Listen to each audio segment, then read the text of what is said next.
People who live to 100 aren't lucky. They do 8 specific things every single day. I'm going to share 8 daily habits with you today that are practiced consistently by the world's longest-lived people. Researchers have studied communities where people routinely live past 100 in extraordinary health.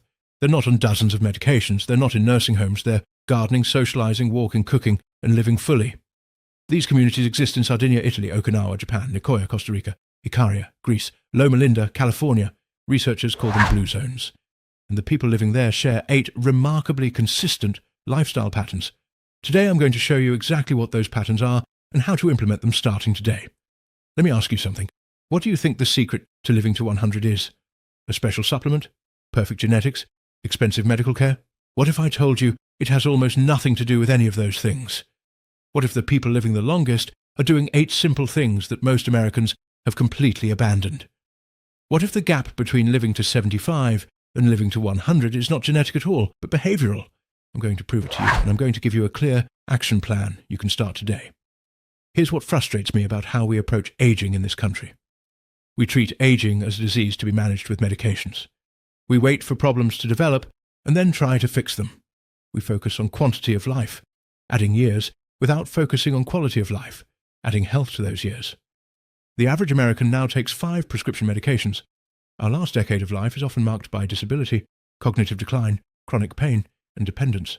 We live longer than our grandparents, but we spend more of those extra years sick. But it doesn't have to be this way. The evidence from Blue Zone research is overwhelming. People who reach 100 in good health aren't doing anything exotic or expensive. They're doing 8 things consistently that most Americans have stopped doing. And here's what really concerns me. The chronic diseases killing Americans, heart disease, diabetes, Alzheimer's, cancer, are largely lifestyle-driven. 80% of chronic disease is preventable, but we're not preventing it. We're waiting for it and then managing it.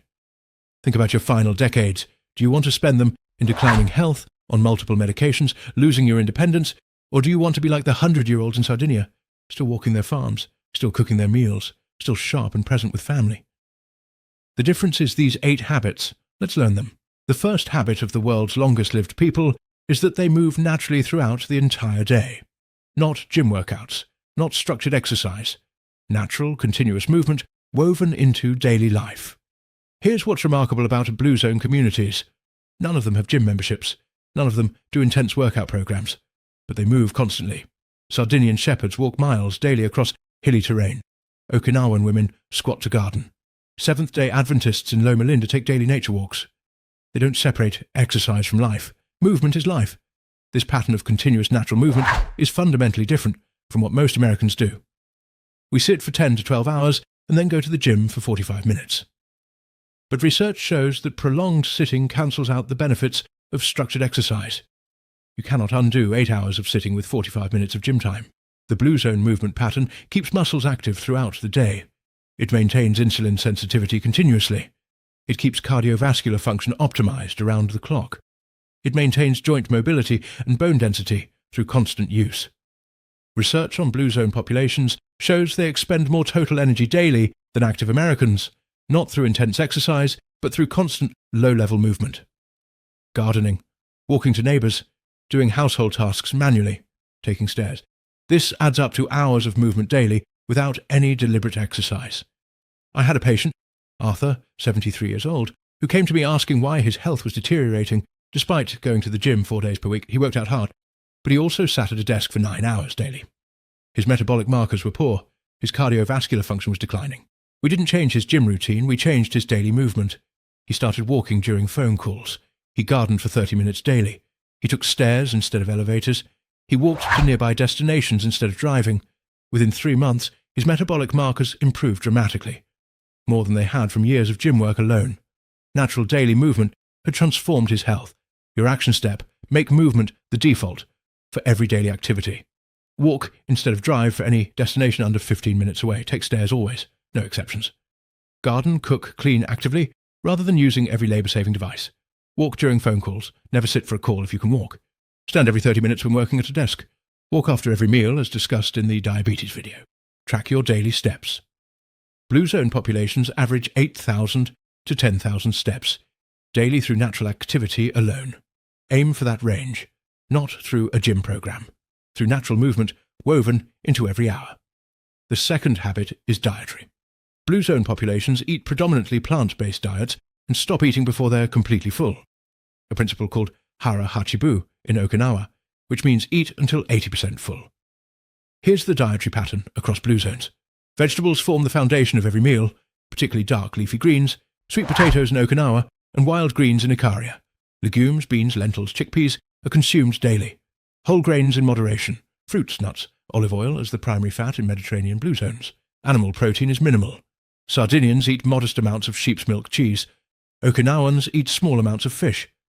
Adventists in Loma Linda are largely vegetarian. None of these populations eat meat daily. Meat is used as a flavouring or occasional food, not a dietary centrepiece. The hara hachibu principle is equally important. By stopping at 80% full, these populations maintain a modest caloric deficit throughout their lives. Research on caloric restriction consistently shows it extends healthy lifespan in every animal studied. The blue zones practice caloric moderation not through dieting but through cultural practices and food choices that naturally limit intake. Additionally, blue zone populations don't snack constantly. They eat meals, often 2 or 3 daily, and don't eat between them. This gives their bodies extended periods without elevated insulin, which we now understand is critical for metabolic health. I worked with a woman, Eleanor, 68, who had read about blue zones and wanted to implement their dietary principles. She was a meat-centered eater, protein at every meal, minimal vegetables, constant snacking. She was overweight, diabetic, and had high blood pressure. We shifted her towards a blue zone dietary pattern. Beans and vegetables as the dietary foundation. Fish twice weekly. Meat once weekly maximum. No snacking between meals. Stopping at 80% full. Within 3 months, her blood sugar normalized. Within 6 months, she'd lost 22 pounds. Her blood pressure was controlled for the first time in years. Within 1 year, her diabetic medications were reduced. The blue zone diet had transformed her metabolic health. Your action step: restructure your diet around blue zone principles starting this week. Make legumes your protein foundation. Beans, lentils, or chickpeas at least once daily. These are the single most consistent longevity food across all blue zones. Fill half your plate with vegetables at every meal. Use meat as a condiment, not a centerpiece. Maximum 3 to 4 ounces, 3 to 4 times weekly. Eat until 80% full. Put your fork down when you feel satisfied, but not stuffed. Stop snacking. Eat meals and nothing in between. These aren't temporary dietary changes. This is how the world's longest-lived people eat every day of their lives. The third habit is belonging to a community of shared purpose, most commonly a faith community. This is one of the most consistent findings across all blue zones and one of the most surprising to people who focus only on diet and exercise.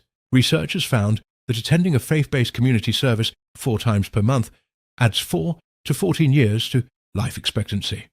This is one of the strongest longevity correlations in all of blue zone research. Stronger than diet alone, stronger than exercise alone. Here's why. Faith communities provide multiple longevity-promoting elements simultaneously.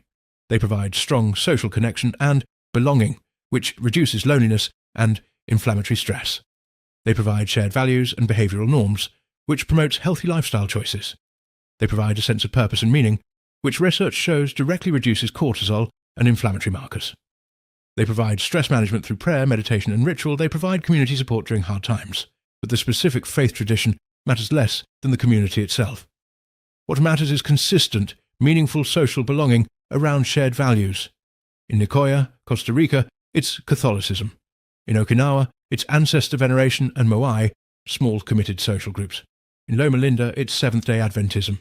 Different traditions, same longevity outcome. Research shows that people with a strong sense of purpose live 7 to 8 years longer than those who feel purposeless. People with active social communities have 50% lower risk of premature death than isolated individuals. I had a patient, Walter, 71, who had retired and become increasingly isolated. He'd left his faith community when he moved. His health had deteriorated steadily since retirement. He was depressed. His inflammatory markers were elevated. He had no sense of daily purpose. We worked on rebuilding community belonging. He rejoined a faith community.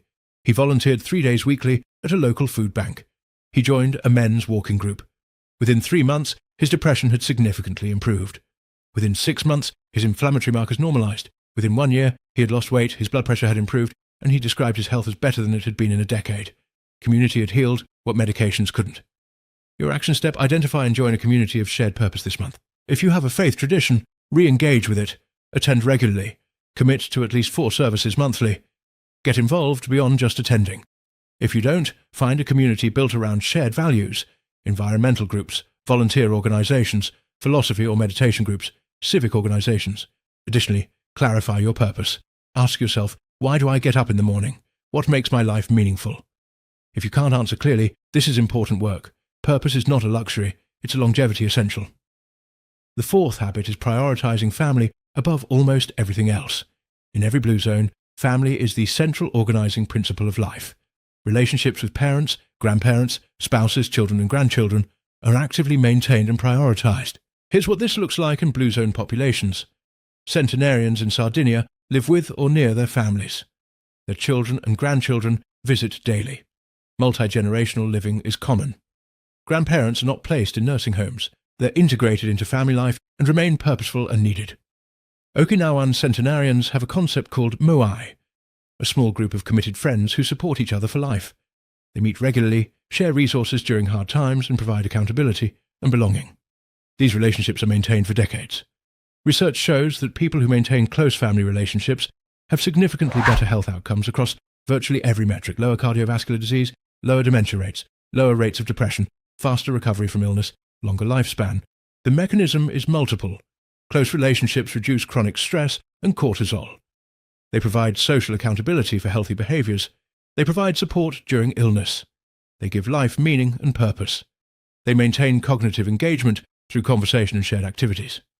Contrast this with modern American culture, where elderly parents are often isolated in assisted living facilities.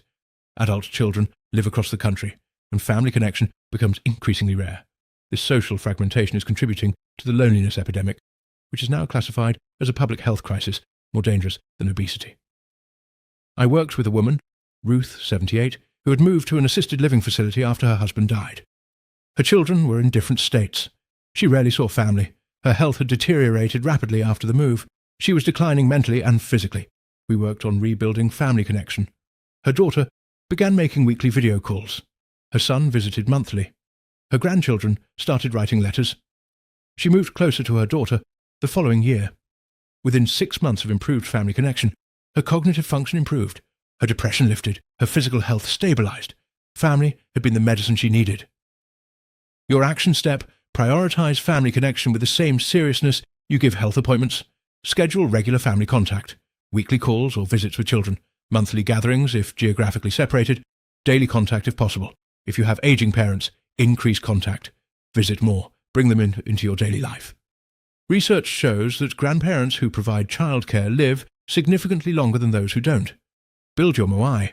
Identify 3 to 5 people you want to be in committed, long-term relationship with. Invest in those relationships consistently. Family isn't a distraction from health. Family is health. The 5th habit is moderate alcohol consumption, specifically 1 to 2 drinks daily with food in social settings. This is one of the most discussed and controversial Blue Zone findings, and I want to address it carefully. Blue Zone populations, particularly in Sardinia and Icaria, drink wine daily, not heavily. 1 to 2 small glasses with meals and in the company of friends.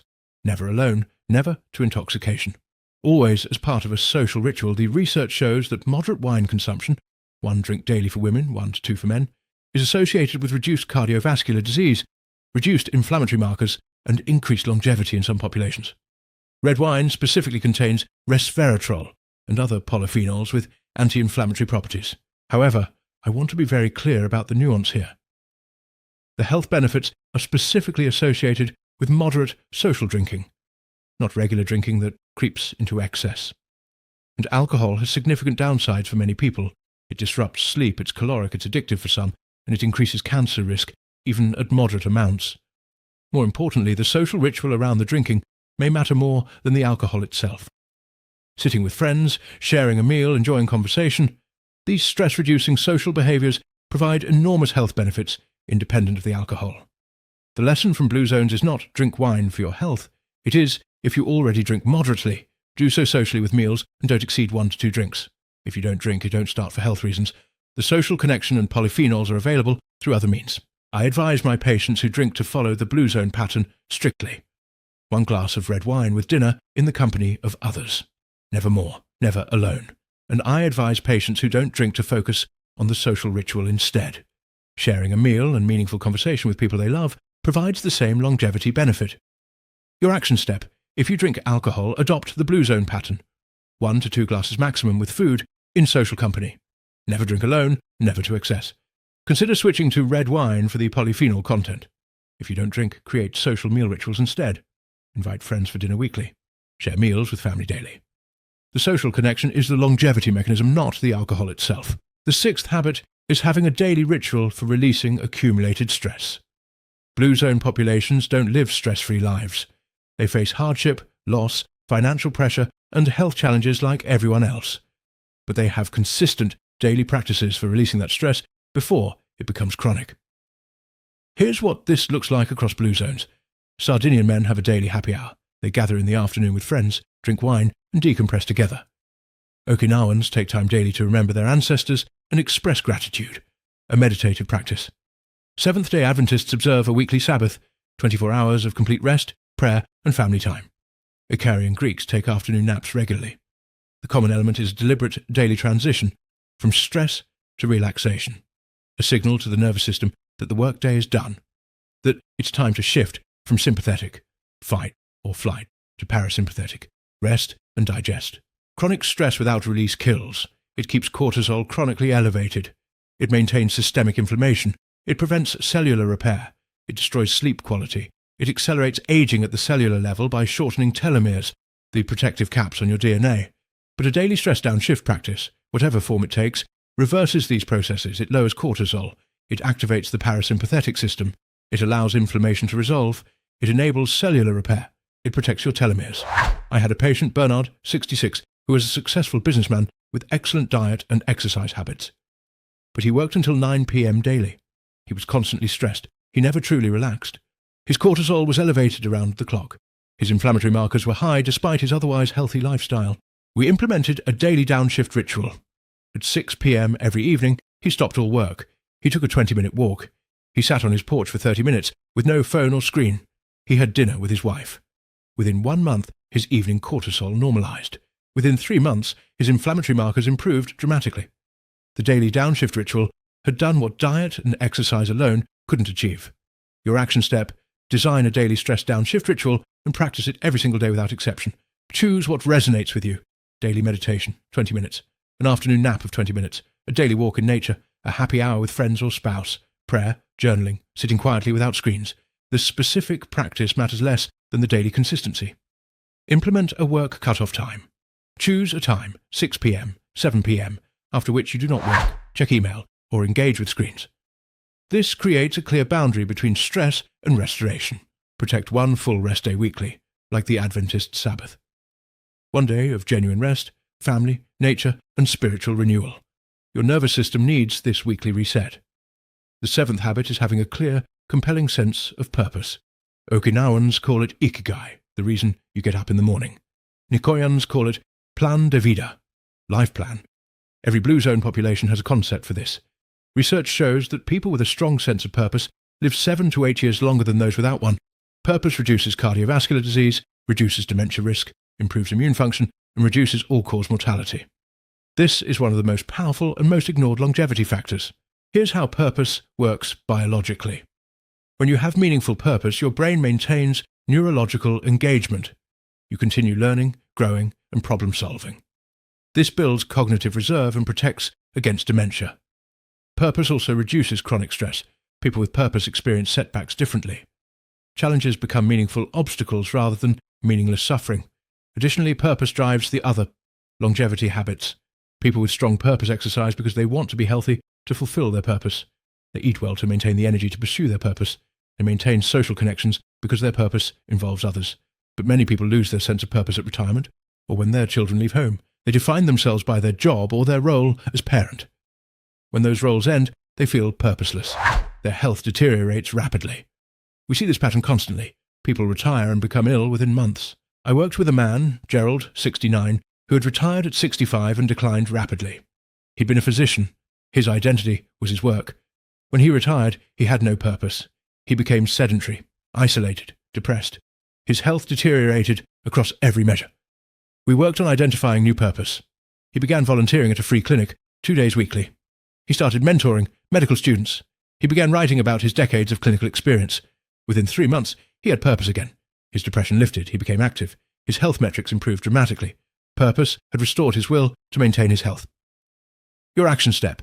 Identify or clarify your purpose with this simple exercise. Write answers to these 3 questions.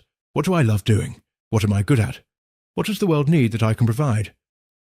The intersection of these 3 answers is your purpose. Then take one concrete action this week towards living that purpose. Volunteer, create, teach, connect, build. Whatever your purpose calls for, do one thing this week. Purpose isn't found passively. It's built through action. Start building yours today. The 8th and final habit is belonging to a social network that supports healthy behaviors. Your social circle is the most powerful predictor of your health behaviors. More powerful than willpower, more powerful than knowledge, more powerful than intention. Here's why this matters so profoundly. Research by Nicholas Christakis and James Fowler showed that health behaviors spread through social networks like contagion.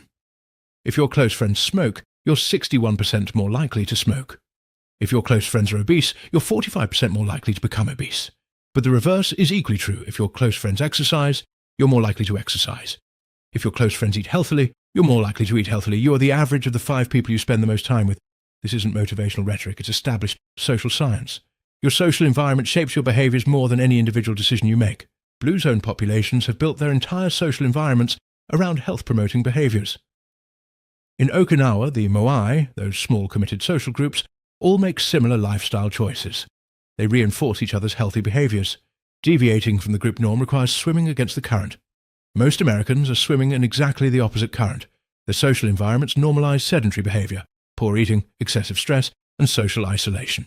Trying to be healthy in this environment requires extraordinary willpower. But in a health-promoting social environment, healthy behavior is effortless. It's just what everyone does. I've seen this transform patients' lives. A man, Henry, 64, who could never sustain healthy changes alone, joined a hiking club. He surrounded himself with active, health-conscious people.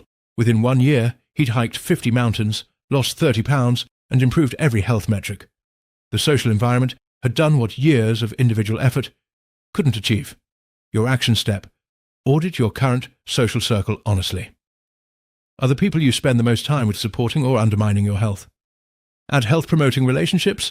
Join a walking group. Take cooking classes with health-conscious people. Join a meditation or yoga community. Find people who share your health values. Invest in existing healthy relationships. Spend more time with the people in your life who support your health goals. Less time with those who undermine them.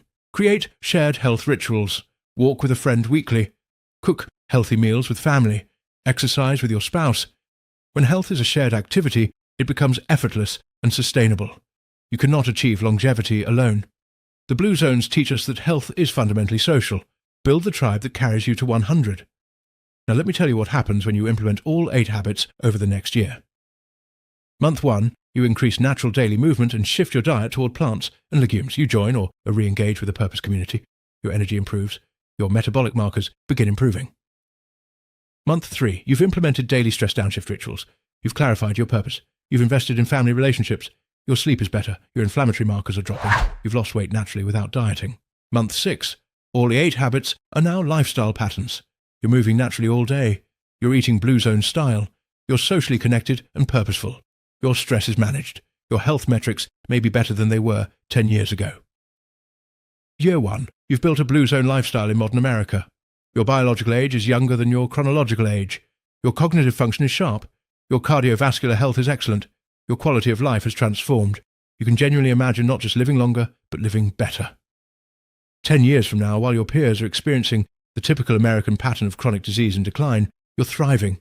Active, sharp, connected, purposeful. The 8 habits you implemented today are protecting you from the diseases of aging. I want you to imagine something with me. It's 20 years from now. You never implemented these habits. You continued the typical American lifestyle, sedentary, processed food diet, isolated, purposeless, chronically stressed. You're managing 3 chronic diseases with multiple medications. Your cognitive function declining. You're dependent on others for daily activities. You're living, but not thriving. Now imagine the alternative. You started today. You built these 8 habits. You stay consistent for 20 years. It's 20 years from now, and you're 85 years old. You're walking your neighborhood every morning. You're cooking Blue Zone meals. You're surrounded by family and community. You're still purposeful and engaged. You're sharp and present. You're living fully. This is not a fantasy. This is what the Blue Zone research documents. This is what happens when people live these 8 habits consistently. Which future do you want? The choice is entirely yours. I've given you the 8 habits of the world's longest-lived people. They're simple, they're free, they're available to every single person watching this video. But they require commitment, they require consistency, they require starting today.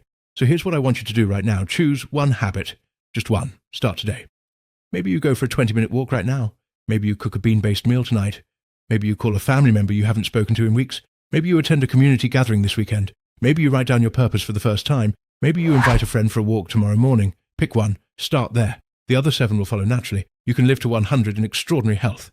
The Blue Zones prove it's possible. Now it's your turn to prove it for yourself. If this video helped you, share it with everyone you know. The Blue Zone secrets deserve to be common knowledge. They should be taught in schools and prescribed by doctors. Help spread them. And if you want more strategies like this, evidence-based medicine that helps you live longer and better, subscribe to this channel. I post new videos every week. The world's centenarians figured out how to live extraordinarily well. Now you know their secrets. Go live them.